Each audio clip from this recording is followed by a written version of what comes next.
Watching 13. The musical is someone with no familiarity with the stage production. It is immediately apparent why it might have worked live. There's a certain joy for grown-up audiences in seeing children do things customarily meant for adults.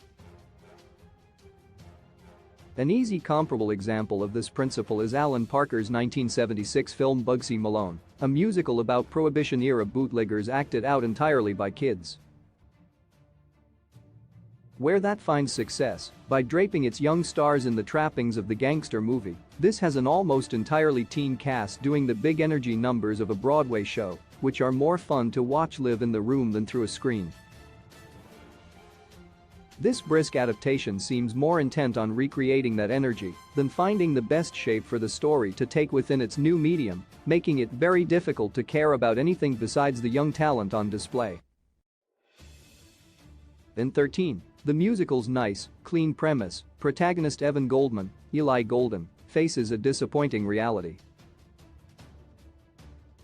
Thanks to his parents' divorce, the Nick native is moving with his mother to her small hometown of Walkerton, Indiana, where he will now be forced to hold his bar mitzvah.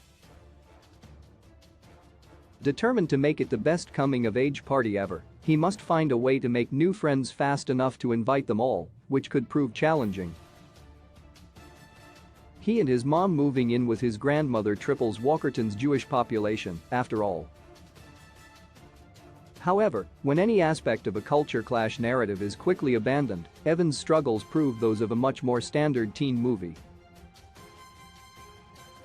His first friend in town, Patrice, Gabriella Ull, turns out to be the school outcast, and he immediately drops her to get in with popular kids Brett, J.D. McCrary, Kendra, Lindsay Blackwell, and de facto antagonist Lucy, Frankie McNellis.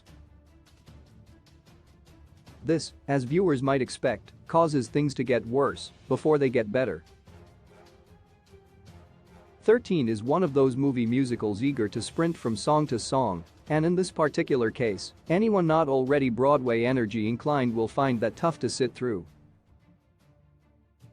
The music itself is very poppy, and the numbers tend to chase a certain visual dynamism, both through camera movement and group choreography, that grows tiresome when deployed so consistently in rapid succession. There is fun to be had when the movie taps into the awkwardness of its titular age, as in the opening 13 becoming a man or bad news, sung by Brett's abandoned friends after he starts dating, but that mileage is limited when it's the only source of engagement. This movie really needed to spend more time on its characters and their relationships, both of which seem designed to service the plot rather than constituting full-fledged human beings worthy of emotional investment. Thematically, 13, the musical is perhaps more frustrating since there was obviously much more potential in the setup than this adaptation tapped into. Evan's Jewishness, something initially positioned at the heart of the story, is essentially rendered a non-factor in the movie's central conflict. The challenge of having his bar mitzvah in this particular town where he learns he'll have to hold it in a church instead of a temple should be his status as cultural outsider, which could mean grappling ignorance, stereotypes, or even prejudice from his peers. In a situation where he feels he has to sell his classmates on the concept of a bar mitzvah, Evan could travel his own journey to understanding its importance beyond his desire to throw the world's greatest party.